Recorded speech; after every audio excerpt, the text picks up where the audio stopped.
শুরু করছি আজকে দিদি নাম্বার 1 সিজন 16। যতই ভালো কন্টেন্ট বানাও করবে না কেউ ফলো, নোংরামি করে ভাইরাল হলেই চলো ফলো করতে চলো। আজ এমনই কিছু ভাইরাল দিদিরা রয়েছে আমাদের সাথে। প্রথমেই রয়েছে সবার প্রিয় সুজি।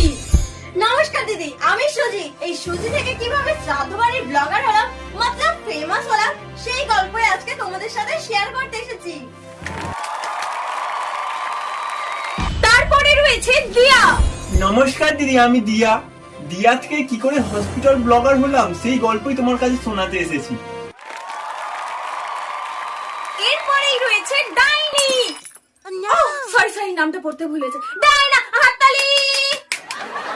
নমস্কার দিদি, আমি ডাইনা। আর ডাইনা থেকে কিভাবে শ্মশান ব্লগার হলাম সেই কাহিনী তোমাদেরকে শোনাতে এসেছি। তো চলো আজকের এই ভাইরাল দিদিগুলোকে নিয়ে শুরু করি আজকের দিদি নাম্বার 1 এর